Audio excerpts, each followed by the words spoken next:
What is up, everybody? Welcome to another episode of Limited Resources. This is episode number 282. My name is Marshall. I'm one of your Limited Resources, and joining me on the line, just like every week, it's LSV. Luis, what's up, buddy?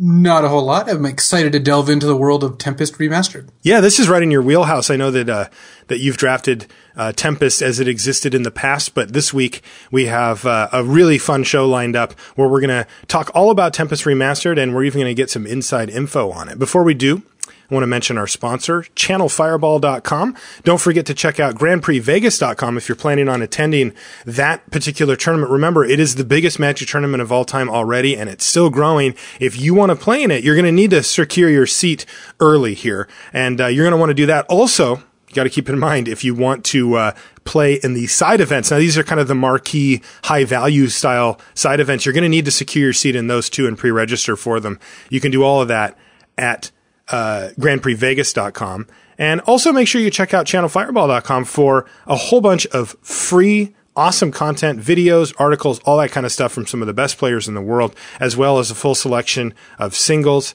and sealed product so that you can finish off any deck you're building or get a box so that you can draft with your friends. It's all there at ChannelFireball.com. I also want to mention our Patreon. That is to directly support the show. Thank you so much for those of you that do. You can find it at patreon.com/limitedresources and get a whole bunch of extra cool bonuses and such for doing so. And we've got a Patreon question of the week, though. We're going to bring it in a little bit later because it's actually pertaining to our main topic. So before we do, though, I want to bring in our special guest who we have for the duration of the episode here to talk about Tempest Remastered, as he was, in fact, the lead developer for that set, along with being in WotC R&D. He's also a Pro Tour commentator. It's Ian Duke. Ian, welcome to the show. Thanks. It's great to be here. Yeah, we're excited to have you on to talk a little Tempest Remastered. Before we get into that, though, we're going to go, for you, back in time a long ways. We're going to go to Dragons of Tarkir because I'm not missing out on this crack-a-pack here, and I wanted to bring you in for it and see what Ian Duke, how you like to draft this set. So I'll be reading the cards. Do you remember all the names still? This is a while back for you. Names are tough for me. You know, you get so used to the playtest names playing in R&D that when the final names actually get published, you have to relearn how everything goes, but I'll try my best for the audience. We'll see. I don't know how you do it in the booth, by the way. But. Yeah. Also, can you confirm that all the playtest names are like profanities and stuff like that? Like really inappropriate? I can confirm that's not true. Oh, jeez. Well, you just shattered one of my dreams. My dream too. All right. I guess we're never going to read those names that we come up with for these things. All right. So I've got in my hands a lovely Dragons of Tarkir booster pack here. Now, Ian, this is your first crack-a-pack on the show. This is pack one, pick one. You are the second draft at a GP. Okay, so this is serious business. You're looking to make a run for top 8. You're currently X and 2, so let's not screw up. Volcanic Rush is our first card. That's the 4 and a red instant that gives everybody +2/+0 and trample. I shouldn't say everybody. Attacking creatures get +2/+0 and trample until you probably have to pick. I think we can do better than that. But we'll see. Yeah, I think so too. Dromica Warrior is next. That's a 3/1 for 1 and a white. Is this one on your radar at all? Not really, right? Not for first pick. I mean, it's decent filler. It's a 2-drop, but it's not something I'm going to pick up this early. Right. And speaking of something you're not going to pick up this early, we have Dirger Nemesis. That's the 6-mana 6/5 in Defender in blue. And it's got Megamorph for 6 and a blue. Yeah, it's certainly a playable card. I saw some people playing with it at the Pro Tour, but, again, not something I want to pick up this early. And in general, I try not to pick up big creatures early in the draft because I can just kind of fill those in with whatever flows later on. Now, our next card is Sheltered Aerie. That's the 2 and a green enchant land. It lets you tap the land to produce 2 mana of any one color. Yeah, I think if I were John Laux, I'd probably first pick this, but I'm not as much of a fan of the 5-color crazy decks as he was. So. I do have one question about that card. A lot of people I know, and myself included, on first read, that card looks like it lets the land add additional mana, essentially like tapping for twice as much. Is that something that came up, as a negative? Like, I mean, you have to know that wording is somewhat confusing. Yes, definitely. I mean, in this case, it's sort of necessary for the functionality in that it sort of changes the mana that the land would produce into any color, so you can get 2 of any color. So it's not just adding one additional one of any color. But that said, yeah, I agree. This is something that I actually misread the first couple times I saw this card, and it's the kind of thing that we talk about a lot and debate a lot in R&D. Yeah, and Ian designed this card, so the fact that he misread it was really jarring. That's embarrassing, really. So yeah, I can't speak to why we went with this exact template on this one, but it is functionally different, and it is the kind of thing that we talk about a lot in R&D. Revealing Wind is our next card. It's the fog for the set. It's 2 and a green instant, and it's a fog, and you get to look down at each face-down creature that's attacking or blocking. 3 mana fogs. Are those your wheelhouse, Ian? Not really. I do like a fog more than most, but this is just a little too inefficient for me, I think. What about Sarkhan's Rage? That's the 4 and a red instant that does 5 damage anywhere you want. And if you don't control a dragon, it also does 2 to you. Yeah, so this is the first card so far that I would consider first picking, I think, not seeing the rest of the pack, but I wouldn't be that unhappy to have to first pick this. It is a solid removal spell, and it can go to the face also. You were going to say something, Luis? Well, I was going to say, it does 5 damage anywhere you want, 2 damage where you don't want, but still a very good. Well, you're just a pessimist. See, I'd be controlling a dragon at the time, so. That's true. Now, our next card is Vial of Dragonfire, which does 2 damage kind of only in one place to a creature. Yeah, this is a decent card. I'll play it in some decks, especially if I'm in colors that struggle with removal a little bit more, like green and blue. That said, I wouldn't be super excited to pick this early, and it's not even going to make the cut in all my decks, so I'll probably pass on that. You know, one thing that Luis and I have noticed after doing the format a lot and having done a bunch of crack-a-packs and stuff is that we often find ourselves just sort of tapping our fingers, waiting for the uncommons and the rare to roll around, where a lot of the commons can't hold up. Is that normal? Like, is that something that we should just get used to here, or are these, is that kind of unique to this set? Yeah, we've had a gradual shift toward sort of flattening the power level of commons a little bit. We don't do sort of like, Doomblades and Lightning Bolts and these extremely high, powerful, efficient removal spells at common as much as we used to. So I think you can expect to see, things similar to the past several sets in that regard. There's also something to be said for making the rares and the uncommons the exciting cards to open in Limited, right? Mm-hmm. It makes each experience more different than the last because, you're seeing more... you're more likely to pick a card that's, frankly, rarer, and so your draft will go in a different direction more often than if you just start with like the same commons over and over again. Yeah, you get that variety. Our next card is Butcher's Glee, which is 2 and a black for an instant, and you get you can give a creature +3/+0, give it lifelink, and it even regenerates it. I've been actually quite impressed by Butcher's Glee. Yeah, this is a card I never played at all in internal playtesting. It just, it's not really my type of card, I guess, as a combat trick that, a lot can go wrong when you play a card like this. That said, I saw Owen Turtenwald playing with the Pro Tour, and I was kind of needling him about it a little bit, like, hey, you got a Butcher's Glee in your deck here, what's going on? And he's like, no, I actually like that card a lot, it's totally reasonable. And so later that night when we had our coverage draft, Marshall, I actually tried it out in my deck, and I got Randy Bueller with it so good. Oh, no. Like the greatest thing ever. I attacked him with like a 5/5 or something, and it was on a board stall, he had a bunch of creatures there, and he's like, I don't really know what you have. Block with everything, and he just shoves like 4 morphs in front of it. And then I just show the Butcher's Glee and just kill all 4 of his 2/2s, save my guy, and he just was like sunk down in his chair. Like, oh, that's called the Bueller slump. Yep. That's about the highest honor you can get in a coverage draft. So well done. That was my first time playing with the card.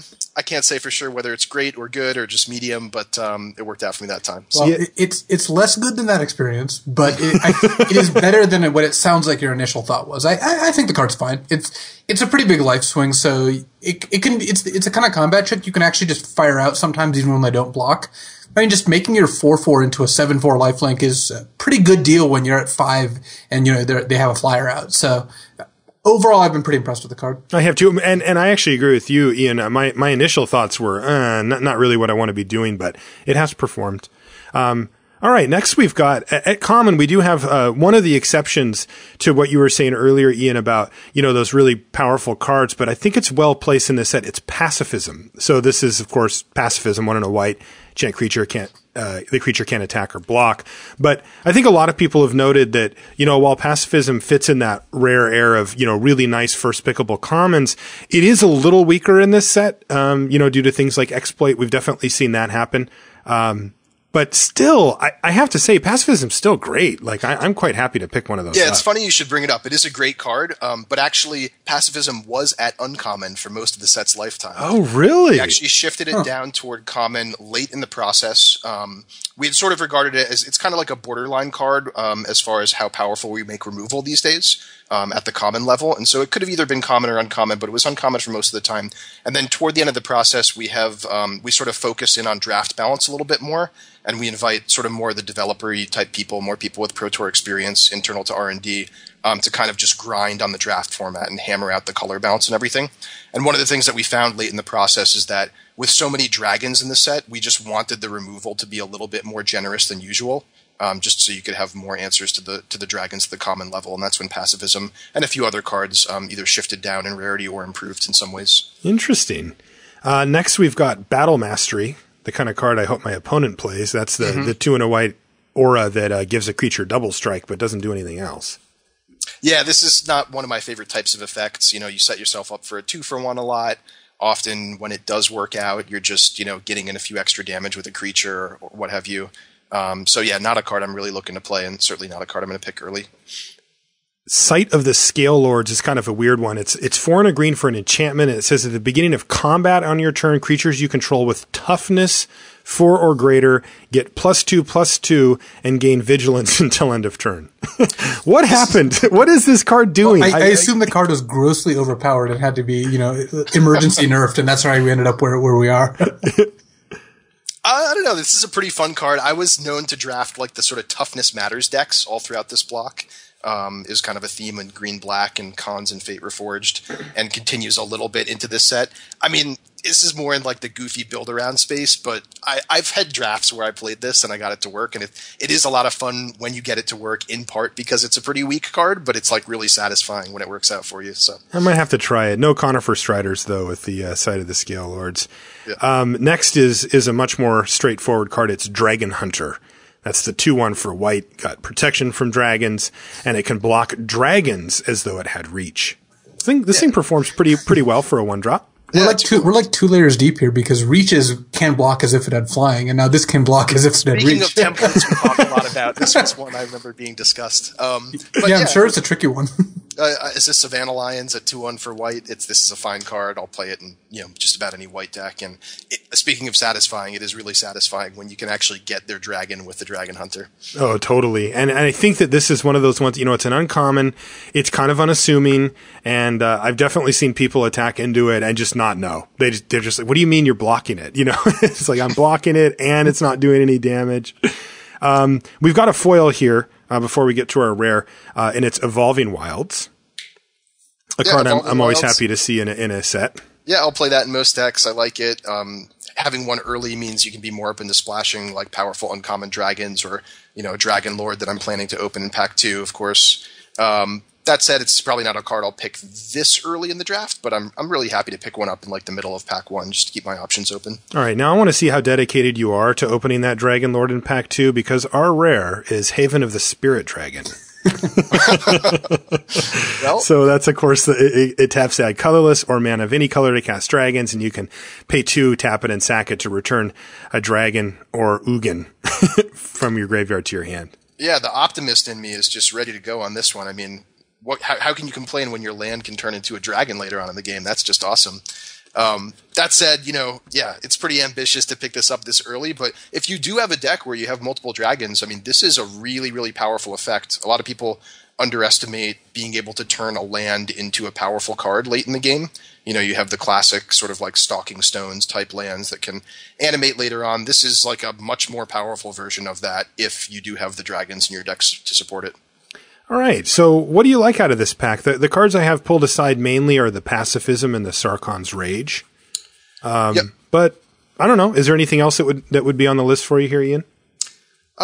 Probably not. I mean, Evolving Wilds and honestly, maybe the Haven of the Spirit Dragon would be other things I would considering. But I think the Sarkhan's Rage and the Pacifism are the clear forerunners.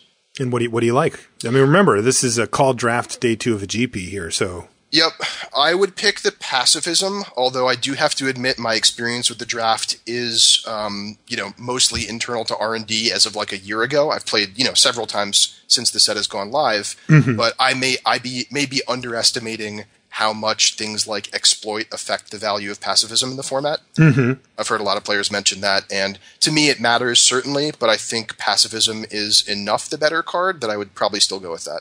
Where are you at on it, Luis? I would also take pacifism. Even though I do like red more than I like white, I think pacifism is just an efficient enough card that I'm just going to take the 2-drop instead of the 5-drop, especially when they're very close. Yeah, that's kind of where I'm at on it too. I think, Ian, it's been a little overstated. I think that people noticed, oh wait, exploit exists, and then to an extent, formidable also, isn't really affected by the pacifism.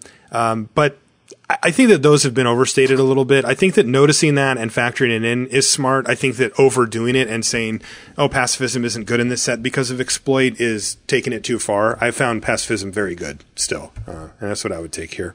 Yep. Actually, interesting story. I'm just going to jump in real quick. You mentioned formidable as a consideration with pacifism. I just want to mention at one point in development, the card Reduce in Stature, I think it's called, that makes a creature to a 0/2. It actually gave a massive minus power bonus. It was like minus 12, minus 0 or something absurd like that. And then one day we just realized somebody stuck it on their opponent's green creature, and we're like, wait, how does this work with Formidable? I could just never get Formidable again. That's crazy. And so that's how the card changed. That is awesome. That is super sweet. So it actually takes it away. Like they have to make up all of that plus 8 more. It counts toward negative power. So if you have a negative 8/2 or whatever it is, then you got a lot of work to do getting your Formidable active. Oh, that's great. I didn't know that. That's great. Thanks for sharing that. That's really funny. Okay. Let's move on to our main topic now.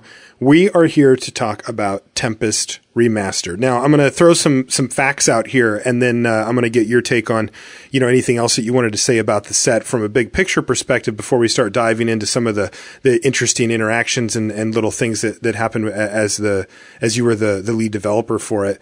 The first thing is, so these are going to be booster packs made from Tempest, Stronghold, and Exodus, right? So these are kind of like those Shards of Alara packs that they had where they took all 3 sets and made them into one? Sort of like that. It's a little bit different here. I like to think of it as we took the entire block and we squeezed it down to the size of a large set. Okay. So you won't be able to get any card that's in Tempest, Stronghold, or Exodus. There are some that won't appear in Tempest Remastered. Rather, what we did is we took it all and then we pared it down to sort of the cards that are the most fun for limited play.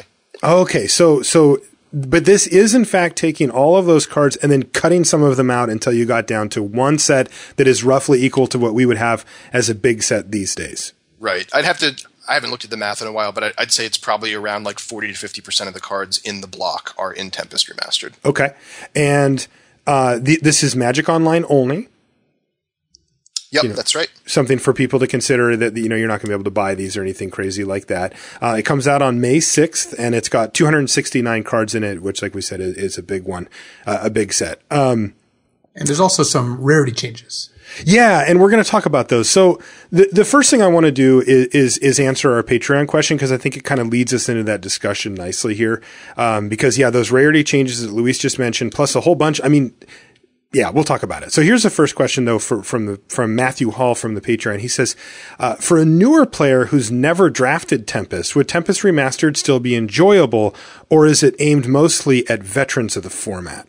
Yeah, that's an awesome question, because I think a lot of people think of Tempest Remastered and they immediately go to like the nostalgia kind of vibe, like, oh, I can go back and play this set that I used to know and love, and I get to remember all the cards. It is that, but it's not just that. I also want to stress that we made sure that the limited environment is really fun for a player who's experienced with Tempest or a player who's never seen the cards before. And to some extent, if you haven't played Tempest before, instead of getting the nostalgia of playing with cards that you know and love, you actually get to experience the content for the first time as it's brand new to you. And I think that's a really awesome experience, and maybe even, an awesomer experience in that regard. That's really cool. Now, so let's start to dive into what went into making Tempest Remastered, because this is a big undertaking that you took on. It was you and Adam Prozac, right? You guys were the 2 main R&D designers on this? Yep, that's right. And then we each had a small team of about 2 or 3 people that you could pull in for testing and meetings and stuff like that. Yeah, and just bouncing ideas off of and, kind of gut checking ourselves. Yeah, there are a lot of roles that the teams play, but Adam and I were the two leads of the design team and the development team, respectively. So what were your biggest challenges? You came into this thinking, okay, people like Tempest, there's room to work here, but you didn't just run it back and say, hey, we're bringing back Tempest to Magic Online. You said, we're going to build a whole new set using these cards only as the options. And of course, you can move around Rarity and you can cut cards away. But what were the big challenges that you guys faced as you decided to do this? Well, we knew we wanted to capture the nostalgia and what was awesome about Tempest the first time around. So we had to be careful what things we chose to cut and what we preserved with the set. We wanted to make sure that we kept more or less everything everyone who knew Tempest, we wanted to keep everything that they would expect the set to have. Right. That said, go ahead, Luis. I was going to say, you can't cut Rolling Thunder, even if it's, you can't really make it a rare because it's not a rare, but you certainly can't have it be a common. But I think it's one of the more iconic cards. I doubt you'd want to cut it. Yep. And a card like Capsize also, like buyback. Well, we'll talk more about buyback later, I'm sure, but inherently it's not the most fun mechanic, as anyone who's been Capsize locked can tell you. No, it is the most fun mechanic. Well, depends on which side of the lock you're on.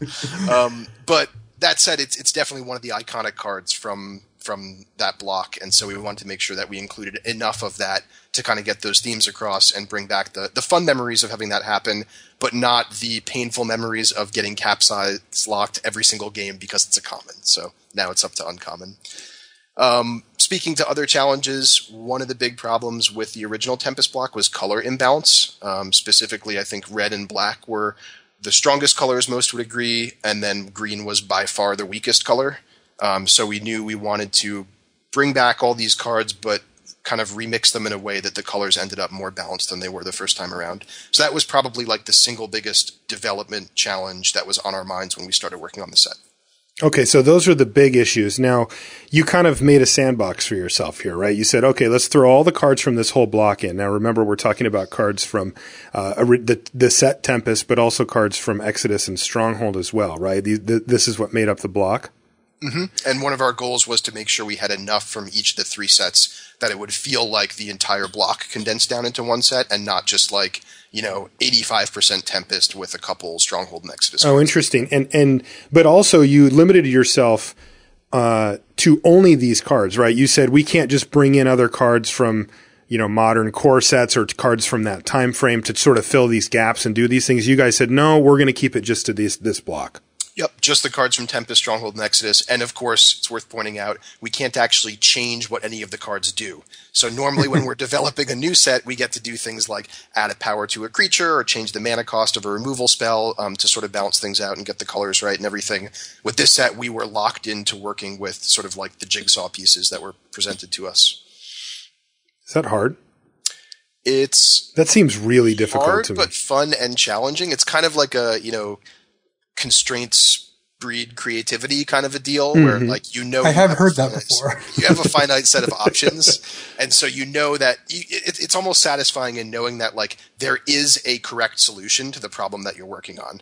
It's not just like this infinite spectrum of things you can tune up and down and knobs you can tweak and adjust. It's just like at certain points it's like we need a green non-creature spell that someone might play in limited. Here are our three options, whatever they are. So that part of it is actually fun and as like a puzzle solving kind of a way. Yeah, you're definitely like given, a room full of tools that you have to, or pieces that you have to build something out. You're not allowed to create anything new, but you have everything you need. It's just that is a pretty big restriction when you're trying to build a good draftable, replayable set. Yep.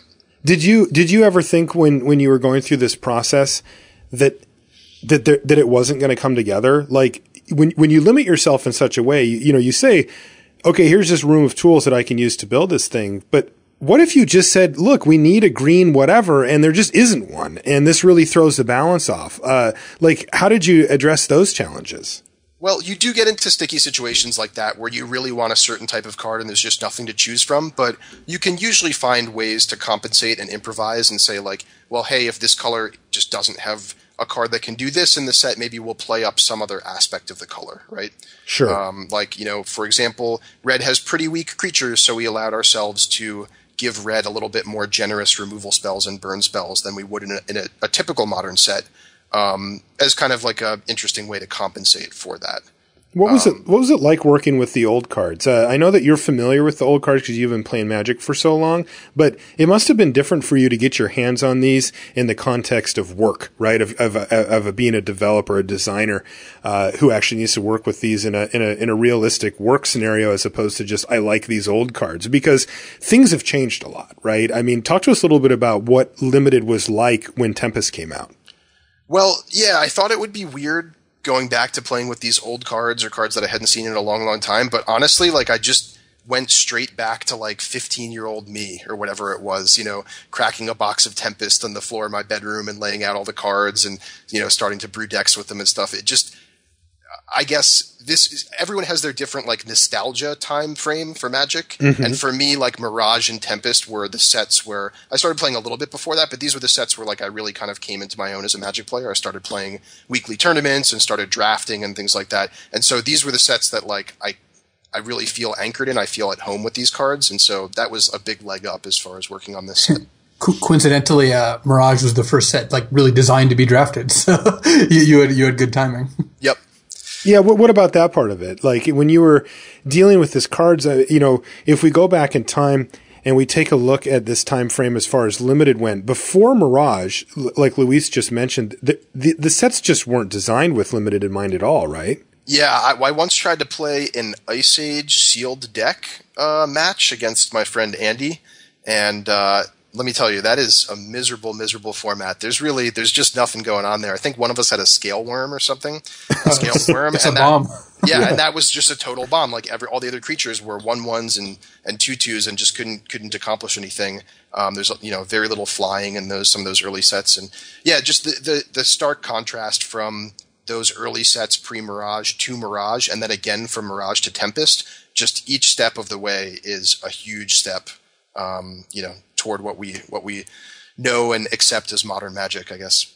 So, but going back to Tempest, even though those were big steps for the time frame, did the sets and the cards feel woefully out of balance for what you would expect for a modern day set as far as Limited's concerned? As things stand in the original Tempest Stronghold Exodus block, I I would probably say things feel pretty out of whack, pretty out of balance there. Mm-hmm. Just in terms of, like I mentioned before, color balance is way off, and there are definitely some individual cards that are just like, what the heck is this? Why would anyone want to play with this? Or what is this trying to do here? That said, once we had the flexibility of sort of paring the block down and removing some of the obvious chaff that wouldn't work out well for Limited play, the core part of the block is actually awesome. Like, there are a lot of really fun cards and mechanics in the block, and I think those of us who remember drafting it remember fondly those cards that actually did play really well, and we tried to capture all those with this set. And some of us remember fondly playing with cards like Capsize and having a lot of fun, even though they know that they're not supposed to. Yeah, it's you kind of like you filter out the bad experiences and just remember the awesome ones, and there were a lot of awesome experiences with the set. It was a lot of fun. Did you have to, like, so the way I'm assuming that your job works currently is that, you're on design and development teams as a set gets made, and as you start to develop a set for Limited, you're familiar with some of the iterations that the set's gone through, what the core themes are, what it's trying to do, what each color's trying to do in these colors. So you can really start to get that balance into fine-tune mode. But did you know that with this set? Like, did you have to actually relearn this set from the get-go and really put your developer hat on to get a feel for, what was Tempest really trying to do as far as each color goes, and what were the moving parts? I was kind of able to go from memory on that for the most part. Like, I had a good sense of where each of the mechanics was focused. Like, I knew that Shadow was primarily in white and black with a little bit in blue, and that red and green, have cards that hate on Shadow. And I had a sense of what buyback spells were sort of most fun to play with and stood out the most in people's minds, and those tend to be the blue ones generally, with a couple spread throughout the other colors. So I was kind of able to... It was actually almost good for me that there had been so much time since I originally played with the set and remembered that time fondly, and had enough time to sort of like automatically filter out all the stuff that wasn't fun and just remember the stuff that was fun. And so I started with the stuff that I remembered being really fun. And in this case, you could really just forget the other stuff because you had the ability to say, yeah, that's not in the set anymore. Really just discard it, basically. Just put a big red X over it. It must be nice. Yeah, and with these early Magic sets, I guess they're kind of more like true to the classic color pie in a lot of ways, even though the color pie has changed over time. When you ask, like, what was each color doing, it's sort of like, well, each color was doing what it naturally does in Magic. Black was killing things, red had burn spells, green had the biggest creatures in limited. So it was really just kind of playing up, like, the natural strengths and weaknesses of each of the 5 colors. Were there weird exceptions? I know there's a few cards that caught my eye when I did a draft for this set, and I was like, wait, this white creature has reach? What is going on here? Yeah, just a few archers or whatever. Yeah, there's some weird outliers from back then. There are definite goofballs there, and there are also things that we've like explicitly shifted away from as far as color pie, like Rootwater Hunter. It's basically a pinger. It was common in blue, so common pingers is something we don't really do very often anymore. And also, pingers have largely shifted into red rather than blue. Right. So you'll see things like that, where it's like, well, this is what the color did back then, but now things are different.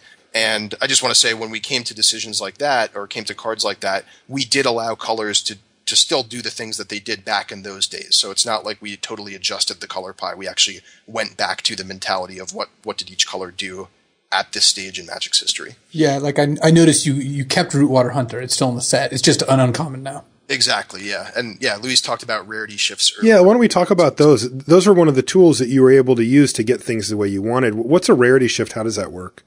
So rarity shift just means that whatever the rarity of the card was in the original set, we allowed ourselves flexibility to either shift that up or down. And by and large, those decisions were just for gameplay and limited. Almost exclusively, although the one other thing that I'll talk about in a few minutes is that there were no Mythic rares back then. So when we decided we were going to have Mythic rares in the set, we had to talk about which ones were good fits for that. But for the most part, the rarity shifts are at the common and uncommon level, and most of them are commons moving up to uncommons. Like Luis mentioned, Rolling Thunder, just this brutal fireball type spell that you can distribute the damage. That was a common, and that's just like an utterly game-breaking super powerful card to have at common. And the problem is when you have cards like this at common, so many of the games end the same way that you don't really have like a varied and diverse experience from draft to draft. Yeah, Rolling Thunder, by the way, is red X sorcery, and as Ian said, you can just put the damage anywhere you want. You can just be like 2 to that, 1 to that, 3 to that, 2 to you, and they're just dead. And that card is unbelievably powerful. The odds that a Rolling Thunder would be in the top, 5 to 10 cards in any set is really high. Like counting all the rares, counting all the mythics. Like, exactly. Like the card is just absurd. It used to be a common. Yeah, and you see it. Its legacy now is in pauper cubes, right? Where people will be like, I'm only playing commons. And then you open that card and you're like, really? Like, I remember that's I think my first experience. It's like the letter of the law, but not the spirit of the law kind of a deal. Yeah, exactly. They're like, it was a common. And so you play the thing and it's just like, this is just so much better than any common ever. Like, it's just dumb. So I can see that. So you rarity shift those cards like that. And you mentioned the Rootwater Hunter up to uncommon just so they don't pop up as often. Yeah, it's partially that. So Rolling Thunder is a good example of power level, where it's just like, this is a card that's too powerful to be fun when it shows up as often as a common does. There are other ones that are just, like I said earlier, more about making sure that games end in different ways. So like Capsize is a good example of that. Capsize was common in the original Tempest.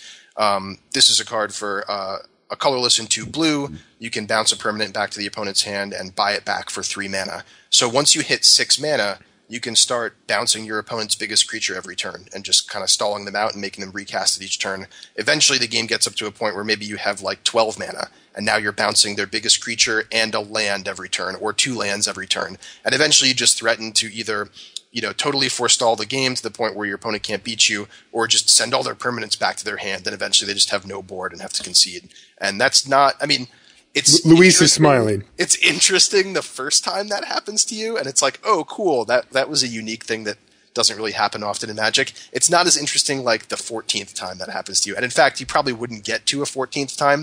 If that happens to you like 5 or 6 times, you might just decide not to play the set anymore because it's no fun. Did you mean in the same game, or?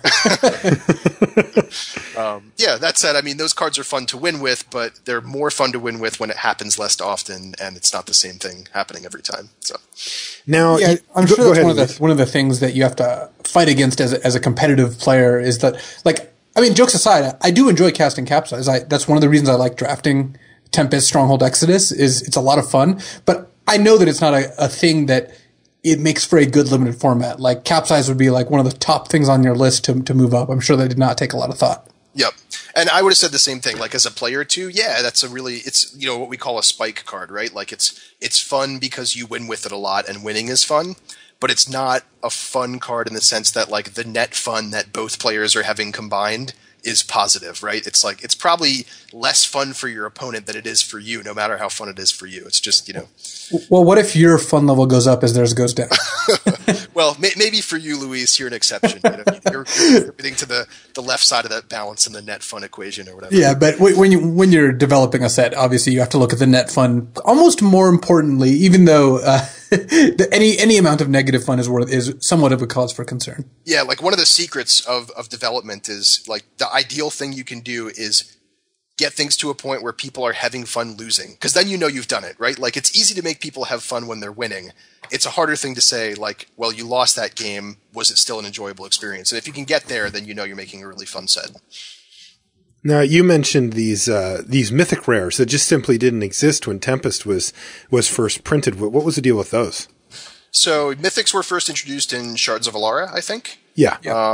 And this was just like sort of a way to highlight like the especially fun and exciting and splashy cards. A lot of times, legends get positioned at Mythic and just cards that are really iconic. And so when we came back to Tempest Remastered, we wanted to use, the rarity scheme that we use for modern Magic sets because we really like that and we think it does great things. But there were no Mythic rares at the time. So we needed to find from among the rares in the block which ones sort of fit our criteria for Mythic. And again, that's usually like it's an iconic character, like a legendary creature, someone from the storyline, or in this case, since this was a set from Magic's history, we also looked at cards that are just really iconic that players remember fondly, or in some cases not fondly, from that time period that would really stand out as like, this is what this set is all about. This is representative of this set in modern Magic players' minds thinking back. Yeah, Living Death and Oath of Druids and Mox Diamond are all cards that easily fit that bill. Yep, those are awesome examples.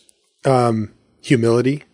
Yep, and that's Mythic not only because it's an iconic card that a lot of people remember, but it's also super complicated. I'm actually really surprised that you guys brought Humility back because it's so confusing and complicated. I mean, Magic Online being the rules guru does really help. Like it would be insanity to print Humility in like a paper set, but it still seems like a kind of card that is somewhat riskier to print. Is there a specific reason that you guys wanted to bring it back?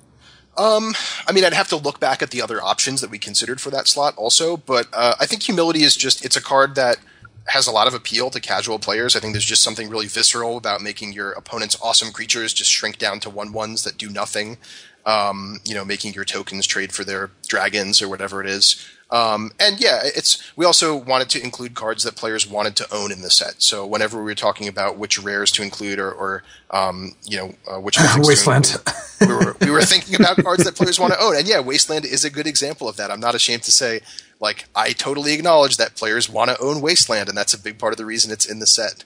Yeah, I think it's awesome because it's going to just grow the popularity of Legacy and Vintage Online to have Wasteland to just be a little bit more accessible. Yeah, totally. I really hope so. I mean, I'm a huge fan of Eternal formats. Like Legacy was by far my favorite format when I was, a Magic player before I came to R&D. And I'd be really excited to see those formats just continue to grow on Magic Online. And it was actually funny for me working on the set because I led the development of Vintage Masters also. And when Vintage Masters was spoiled or when it was released, people were like, wait, where is Wasteland? Like, how are we going to play Legacy without Wasteland? Or how are we going to play Vintage without Wasteland? And I knew at the time, I was like, well, just hold on, guys. We're working on Tempest Remastered. It's going to come out. It's going to be in there. We will continue to support these formats for you, but you just have to hang on a little bit. But of course, I couldn't say that at the time. So that's funny. That's got to be tough from your spot. Yeah. Talking about humility. It only has one other printing on Magic Online, just in regular Tempest. So, it's always good to get those type of things in circulation. Now, Wasteland's a rare, right? Yes. So we'll see it, but we won't be flooded with them. I like Wasteland being a rare. I think that makes sense. It being a Mythic, I think, could have led to a bit of a backlash, especially if one of the goals is to get into players' hands. Yeah, definitely. And something we talk about a lot is we don't want the Mythic rarity to just be about, like, what are the most desirable cards from the set, right? And put those all at Mythic. Like, that would be an easy thing to do, but it's not the right thing to do for the game. We want cards where they make sense as far as, like, what is this rarity about? Mythic's about being big and awesome and splashy and cool. And as fun as Wastelanding your opponent is, it's not my definition of a big, splashy, fun, awesome, cool card.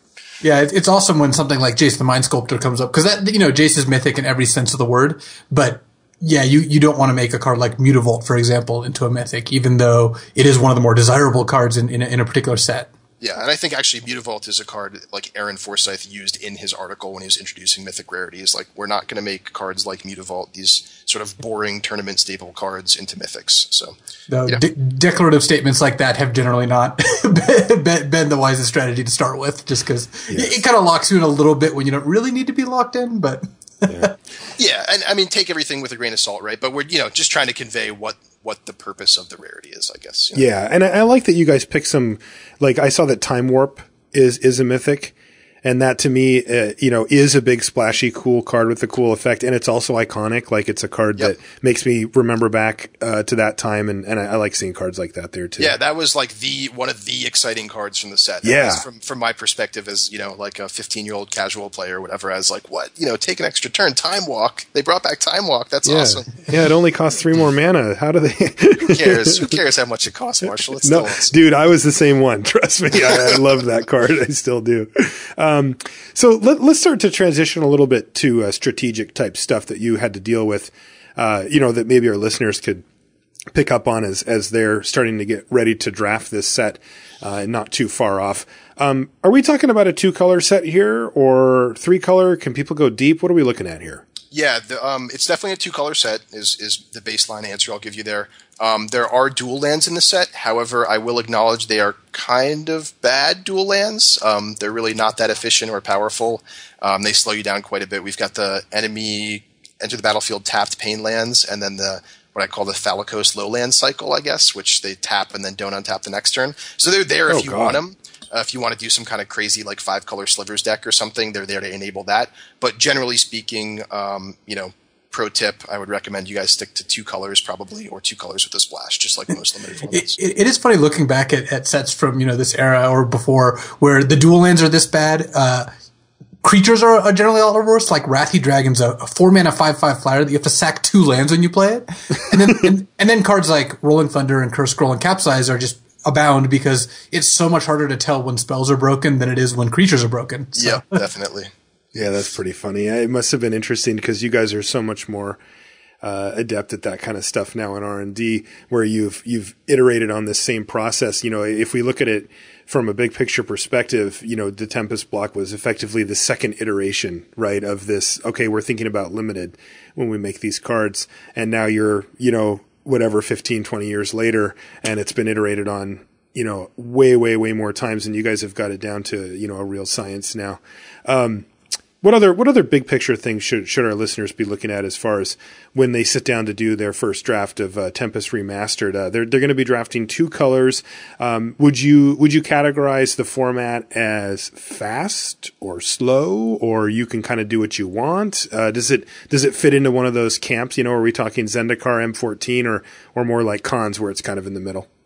So the original Tempest was definitely a fast format. I think most people would agree on that, and that's due in large part to mechanics like Shadow, having an evasion mechanic on small creatures being one of the primary aspects of the set.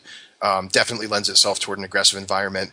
Actually, from talking to some people in R&D who were around at the time when Tempest was being worked on, that was actually intentional. Tempest was designed to be very aggressive, to put counter pressure on buyback as a mechanic. So even back then, R&D knew, like, okay, if we're going to have these, buyback cards like Capsize and Whispers of the Muse that represent like a really big end game that you can have, we need to make sure that the small creatures are putting pressure on that in an aggressive way. Oh, that's interesting. So yeah, I found that really interesting to think about. But what we try to do with Tempest Remasters is kind of like broaden the spectrum a little bit. Like if you think of the power level distribution of cards, like it's kind of a bimodal thing, right? Where there's like a lot of power in the low drop aggressive creatures with shadow, and then a lot of power in the expensive buyback spells. And what we tried to do is just kind of like make that more of a bell curve, right? So you have more of a continuous variety of experiences along the way. So I would say it's maybe a slightly more aggressive format than usual, but that you can definitely still play like ramp decks. You can still, buyback spells are still good. You can still ramp up to awesome things, but you can also draft a hyper-aggressive deck with a bunch of shadow creatures or burn spells and try to end the game early. I really like the idea of dialing back some of the more oppressive buyback spells, just so that you don't have to also have quite as many like 2-power shadow creatures to even it out. Because I mean, shadow is fun, but not when every single game your opponent's hacking you for 4 unblockable. So I think lessening those two kind of extreme experiences to make a little bit more of a mid-range format, which sounds like what this is from what your description is. So it sounds awesome, because a lot of the cards the cards in this set are great. So even out the experience a little bit, it seems like a really good way to go. Now, when it came to, Modern Masters, and then to a point, Vintage Masters as well, the sets felt, especially Modern Masters, felt a little bit on rails with the color pairs. Like, and what I mean by that is, each color pair seemed to really be kind of trying to do its own thing. And some of them were better than others, but you kind of knew in a lot of ways of what you were trying to do if you were drafting a given color pair. Is that how Tempest Remastered was designed as well? Were you guys looking to kind of identify each of the 10 color pairs as their own special thing? Not specifically. I'd say Tempest Remastered is a much more open-ended type format. You're definitely not on rails once you choose a color pair. A big part of that is the cards just don't really exist to kind of support these like very synergy-based type archetypes. There's no struggle to think of examples like spider spawning type cards, right? Where you can that tells you black and green is a graveyard deck, and you want to mill yourself and all things like that. This is just much more open-ended. I would say it's more about what is each color trying to do than what is each of the 10 color pairs trying to do. Okay, and so when you put the two, but you'll see different types of things within the same color. And what I mean by that is you'll see aggressive cards and not aggressive cards all within the same color that don't necessarily want to be in the same deck. Yes, definitely. We try to give you options, right? So if you're playing white, you have your aggressive weenie shadow creatures that are clearly, you're supposed to attack with, like Soltari Trooper says, attack with me, right on it. Mm-hmm. But then you also have some defensive things like mounted archers can help hold down the fort. You could play maybe a more defensive blue-white control deck or something and try to get up to your buyback spells. So within each color, we give you options to be aggressive or defensive, but we also try to play up what is that color's identity in the set.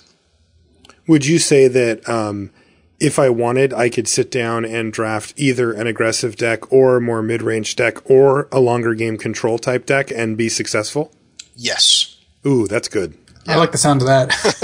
At least, we certainly hope so. That's where we ended up thinking the format was at when we penciled down on the format, and time will tell, but I am hopeful that there'll be a much broader spectrum of decks that you can build in this than the original Tempest. So going back to the color pairs stuff, even if there's not specific themes in color pairs, I would imagine that, as people get to draft the set, and maybe even as you drafted the set beforehand, some of the color pairs are a little bit more desirable than others. Do you think the range there is pretty big? Is the worst color pair a lot worse than the best color pair, or are they all pretty tight, in terms of if you first picked a black card, you could take any other color of card and be reasonably happy? Yeah, I want to say they're pretty tight as far as distribution of power level of the different color pairs. I had some that I gravitated to. I think there's some that are probably a little bit easier to figure out, or if it's your first time drafting the set, they'd be good ones to start with. But I definitely saw people having success with some of the stranger color pairs like blue-green or red-blue or green-black. In general, the enemy color pairs were harder to get to work just because in the early days of Magic, enemy color pairs weren't designed to be equal to allied color pairs. allied colors were supposed to work well together. That's why they were allied, and enemy colors were supposed to kind of be at odds with one another and not really work well together. So you can see examples of that. Like, I guess the enemy Painlands are kind of an example. Like, why do the enemy Painlands come into play tapped when previously in Ice Age there were allied ones that came into play untapped? Well, the reason for that is just enemy colors weren't viewed as being on equal footing back in those days. And part of the things we struggled with was like white-black, for example. So many of the small creatures they had double colored mana in their casting costs. So there'd be like a white-white Soltari Priest and a black-black Dothy Slayer or whatever. And so we had to carefully trim out some of the double colored costs in order to get white-black to work, as one example. I do notice that you have a cycle of enemy color rares, and most of them, I'd say like 3 out of 5 are really solid first picks, with the Selenia Dark Angel, Soltari Gorillas, and Badield also like black-white, red-white, and black-green. That's one way to like lure people into those color pairs. Definitely, yeah. That was a conscious thing to try to get people to play those color pairs a little bit more often. But part of setting that up is also making sure that it's not a trap, right? To first pick like a red-white Soltari Gorillas. We wanted to make sure we actually delivered on giving you enough tools to make a red-white deck successful. Sorry, Woodsage. Yeah. Well, that's one of those situations where there's only so many. Yeah, you just can't make a better blue-green rare, even though. Right. So we've got you here, and you've drafted this format, quite a bit now, and had to really go through a bunch of iterations to get the set right. What are your favorites? Give us a little inside information here for our listeners about maybe some of the archetypes that you particularly like to draft. Okay, so if you're new to the set, I definitely recommend trying out white-black with the Shadow mechanic. Those are the 2 primary colors for Shadow. And this usually plays out as an aggressive weenie attack deck. Like I said, we put a lot of work into making sure the mana flows a little bit better by not having like double-colored creatures in each color quite so often as they were in the original block. So if you're just looking to kind of beat down and attack with small creatures, that's definitely a favorite of mine, and you can be quite successful with a really straightforward Shadow deck. That said, the ones I had the most fun with probably were like blue-green ramp into buyback spells. We gave that sounds good. We gave green a ton of awesome ramp spells. You got like Rampant Growth and Harrow, and we actually moved down Hermit Druid from rare to uncommon, which is kind of amusing to me because it's a card that's powerful enough to have been banned in various formats at various times. What does that card do again? Moved it down to an uncommon. So it's for 1 and a green. It's a 1/1 creature. And I believe it's green tap, or maybe, it's green tap, right? You basically mill cards from the top of your library until you hit a basic land, and then put that into your hand. So at its base level in Limited, it's basically just drawing you a basic land each turn, while also self-milling you, so you can do some cool graveyard things with it. But what people would do with it in Constructed, of course, is just build a deck that had no basic lands in it, in which case you can activate your Hermit Druid, mill your entire library, and then do all sorts of shenanigans with various graveyard things. And what rarity is Hermit Druid at? You said uncommon? Yeah, so it was rare originally in Tempest, and now it's uncommon, so you can set up some cool like ramp decks or play with the graveyard in black-green.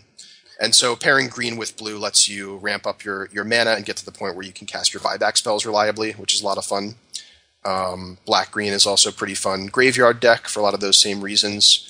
And then blue-red is pretty fun too. Like you just have a lot of access to powerful spells, and then things like Anarchist and Scrivener to bring back your spells and use them again, and eventually get up to your buyback spells. Like blue-red was it was my favorite archetype to draft before, and not just because Rolling Thunder and Capsize were both common. It was just because I liked casting Sift into like Searing Touch and other sweet buyback spells. But it sounds like it's got a little bit less broken stuff, but also the format being slower does help a deck that wants to cast card draw spells. Yeah, fewer shadow creatures for you to deal with. Yeah, and the shadow creatures are definitely like they put the most like aggressive pressure on the format, but we also made sure to include a lot of cards that answer the shadow creatures effectively. Like I think Shadow Storm is in there at uncommon, and things like Heartwood Dryad, so green can block shadow creatures with that. So there are definitely answers to them, even in the colors that don't have shadow creatures of their own. So I have to ask, are slivers a trap? They were not really a draftable theme in the early set. Like, yeah, sometimes you got 2 or 3 muscle slivers, but can you actually draft a sliver deck now? Yeah, what did you do with those? Because they're there and people love them. Yeah, so we knew slivers had to be in the set in some capacity, right? Because they're just, when I think back to Tempest, like, I don't know, if I look through my old, like, sixth grade notebooks or whatever. They're just covered with like doodles of slivers because I just loved slivers as a kid so much. Yeah. So I definitely want to deliver on that because they're super popular. That said, a lot of the slivers are pretty weak in Tempest. So I'm not going to say it's definitely a trap, but you do have the challenge of assembling a bunch of weak cards together to make them strong enough to to play well together. But I've definitely seen slivers decks come together to a degree. I don't think going like whole hog into 5-color, I'm going to play a bunch of different like dual lands and basic lands and draft every single sliver I see. That doesn't really come together that well, frankly. Although it's worth trying if you ever open a Sliver Queen or something along those lines. It's a lot of fun. Yeah. The most successful sliver decks that I saw were sort of just like normal decks splashing a little sliver package. So maybe you're like red-green and you pick up a couple barb slivers or whatever, and maybe like you splash an acidic sliver or something like that, along with the sliver that gives +1/+1. I'm forgetting the name of this one. The muscle sliver? Muscle sliver, yeah, the original muscle sliver, right? So just having like a little package of maybe 5 or 6 slivers is probably the most successful way to get them to work. All right, slivers are a trap. You heard it from me, dude. That said, I'm definitely willing to jump into the Sliver Queen trap myself. So, I'm Mythic if I've ever seen one. Yeah, for sure. I did notice in the draft, I got to do one draft down with a bunch of Wizards employees, and one of the things that I did see where there were definitely some little sub-themey things happening that I thought were pretty cool. One that stood out to me was black-green. There were multiple creatures that said that had the ability discard a creature and it gets like +2/+2 until end of turn or some type of buff. And my opponent actually discarded most of their hand to that, and also my opponent completely went off on me. Opened Survival of the Fittest as well. Awesome. And was just searching up stuff, and then the big finisher was Living Death. Yeah. People have combined those two cards and constructed them. Yeah, I've heard of that. And it turns out when they do that in Limited, it's pretty painful. So, just if you haven't seen Living Death before, it's 3 black for a sorcery. And basically what you do is each player takes all the cards on their battlefield and exchanges them, all the creatures on their battlefield and exchanges them for all the creatures in their graveyard, which then come onto the battlefield. And so if you're, getting a bunch of sweet abilities by discarding your creature cards, then you get them all back after your opponent's down to only a couple, and you can really wreck them. And, I didn't win that one. But I thought that was pretty cool, like a little sub theme. If you happen to open one of these powerful rare mythic rares, you can go for a neat little theme. I think there was also, Reanimate, I think I saw, at Uncommon maybe. And then, is that true, Ian? Yeah, definitely. So I was just going to say earlier on, we talked about like playing up the theme of each individual color. Mm-hmm. And if you look at the cards that are in the original Tempest block, especially at higher rarities, it's abundantly clear that black is a graveyard color. I think like some absurd percentage of the rares are dealing with the graveyard in some way. And so when we looked at that, we definitely decided to play that up. And there are some pretty cool sort of like sideways reanimator strategies that you can do. I'm not going to say they come up every draft, but occasionally, yeah, you get like your Sky Shroud Vampire discarding a creature and then reanimating it or what have you, or you get your, milling yourself with a Hermit Druid and then you start Corpse Dancing or coffin queening them back. So there's a lot of cool things you can do there.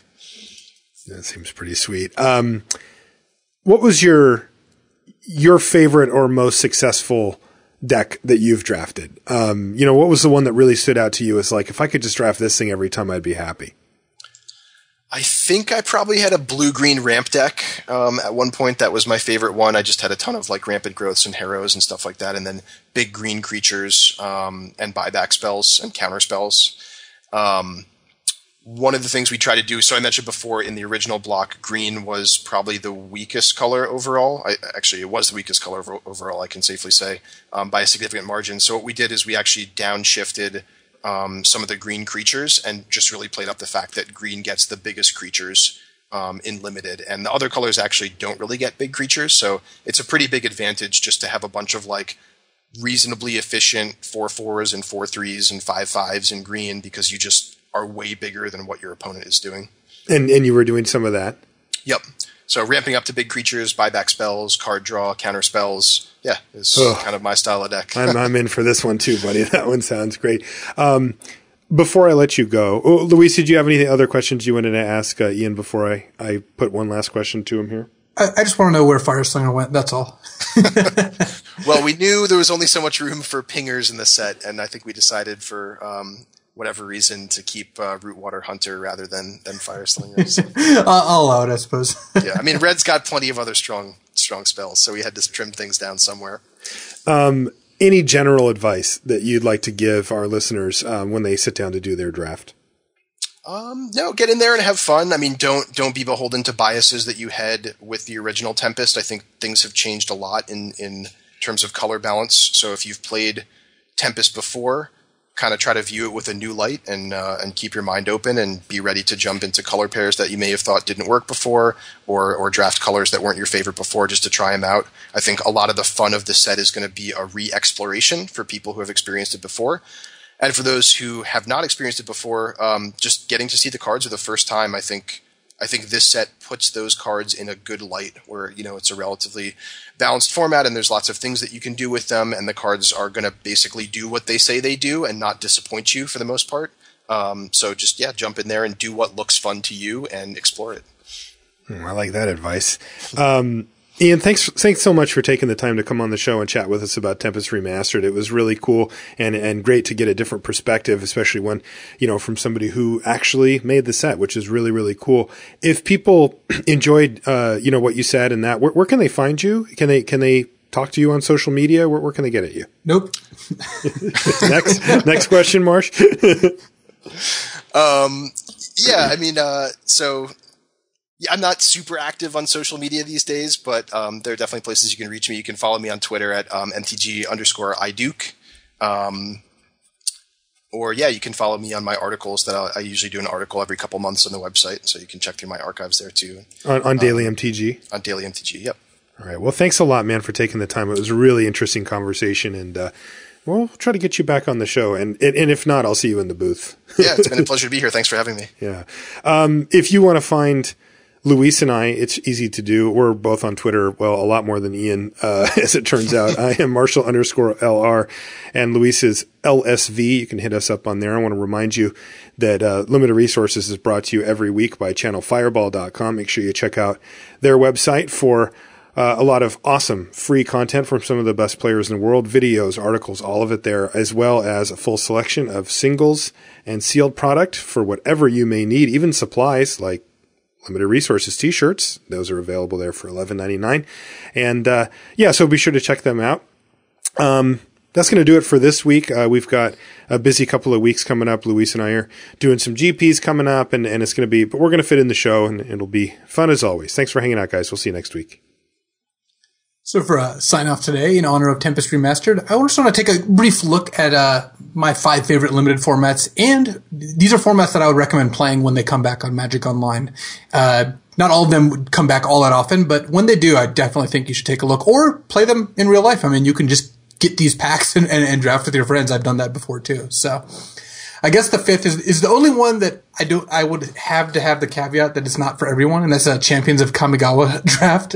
Now, does that mean triple champions? So when I say the set, I pretty much mean anything in that set. I preferred double champions plus Betrayers of Kamigawa. So that's that when the first set of the block came out, then the second set came out. Okay, but you can draft champions, betrayers, saviors, or triple champions, and I liked all 3 of them.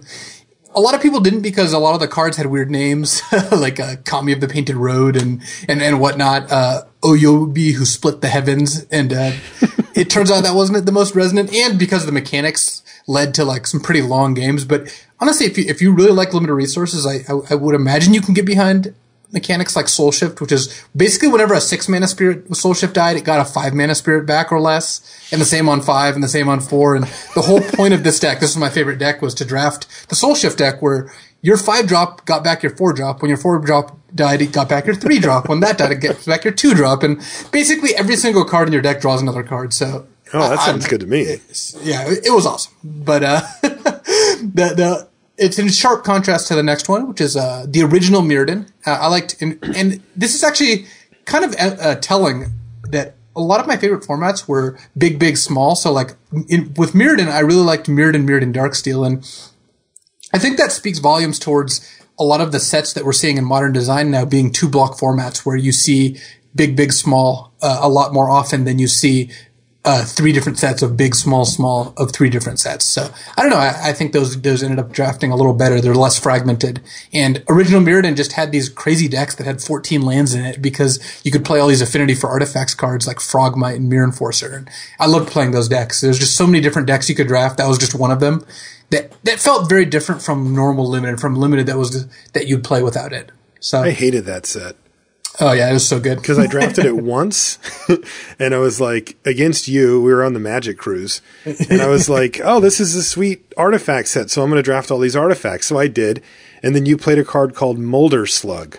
So Molder Slug is 3 green for a 4/6, so pretty gigantic. Huge.